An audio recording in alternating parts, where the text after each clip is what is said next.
my journey some 10 years ago after getting my undergrad from the University of Florida, my MBA from the University of Central Florida.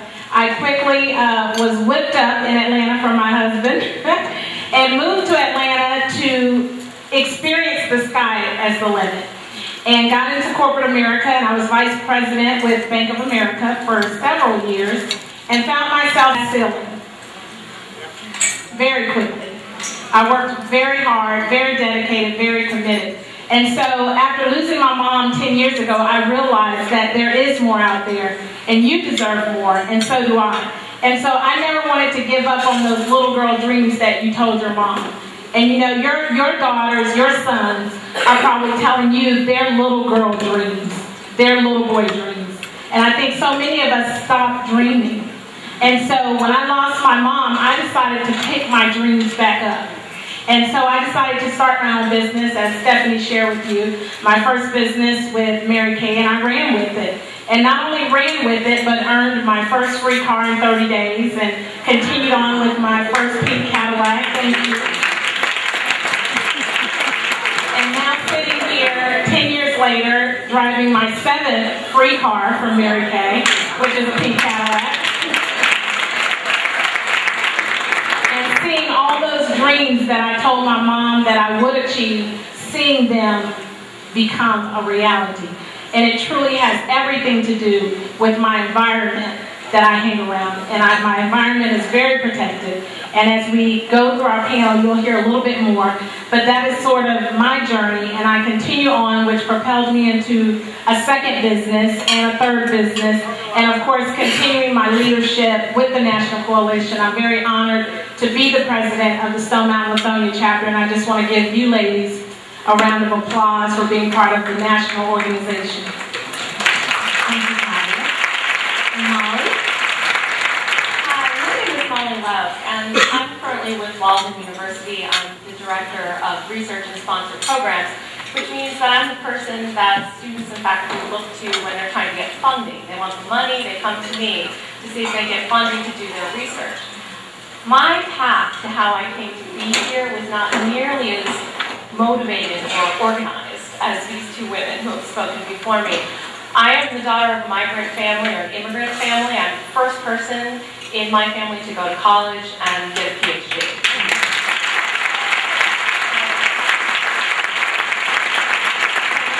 I really had to rely upon the mentors that I had available to me to get to where I wanted to be.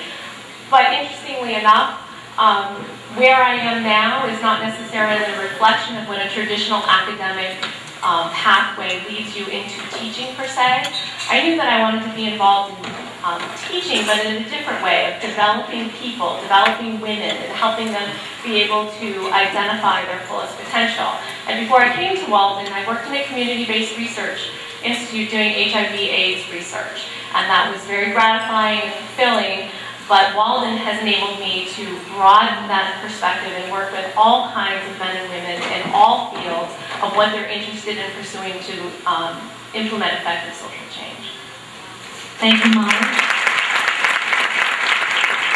Arlene? Good evening, ladies. Good evening. Before I talk about where I am and how I got here, I feel compelled to say the names of the women who came before me. I feel compelled to share the names of the women who inspired me, either personally or indirectly, through books or news articles, through hearing about them through other women, hearing about them through my parents, or just reading about them in the papers.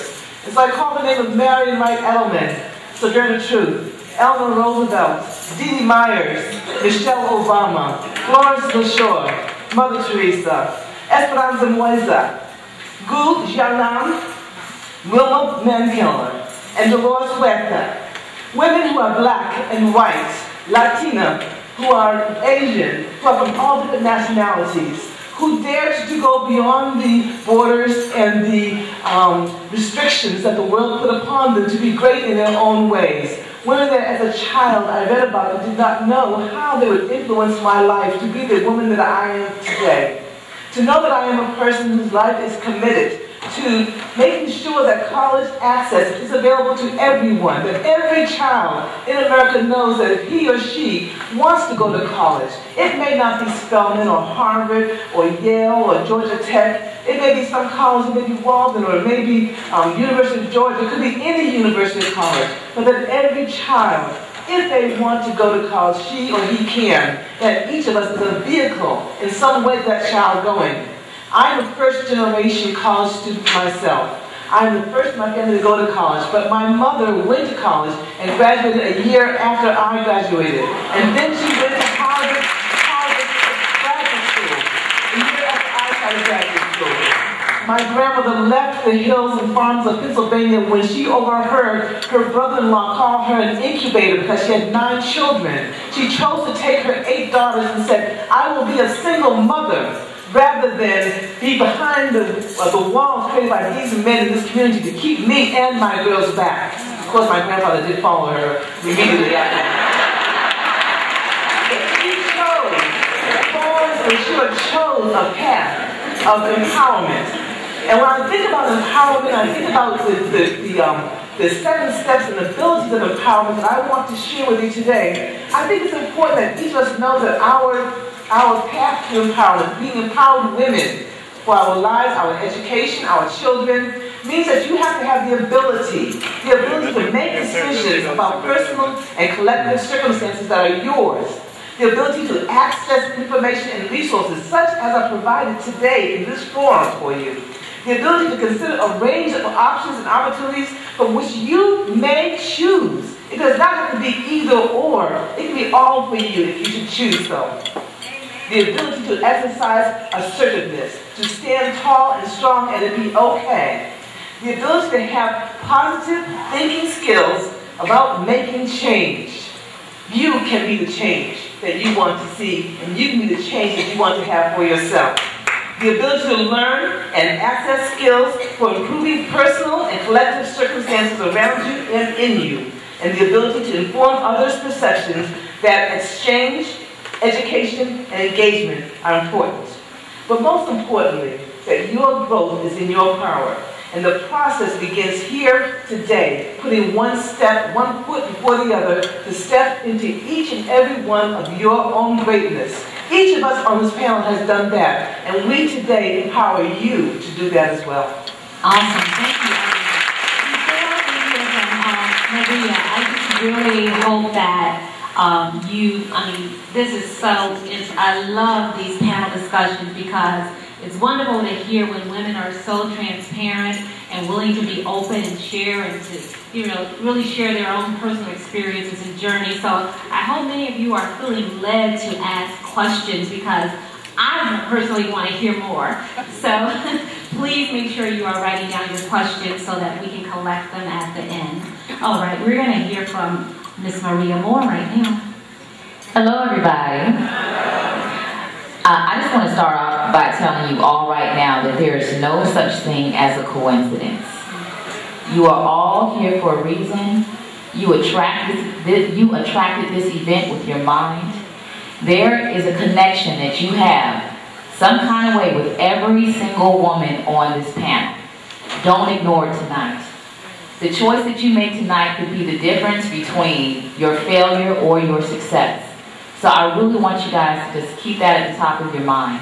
I am leaving the Single Mothers Club in 2 weeks. And I am really excited about that. I just want to shout out my fiance sitting in the back too with a white shirt on. So y'all got me for 2 more weeks. I'm a single mother of 2 beautiful little boys. I'm a graduate of Florida A&M University. I earned my undergraduate degree in public relations. I earned my MBA in marketing and supply chain management from Florida State University. And I do radio with my time. It drives my dad crazy, but I love it. I'm a full-time on-air personality at Hot 107.9 here in Atlanta. It's owned by Radio 1.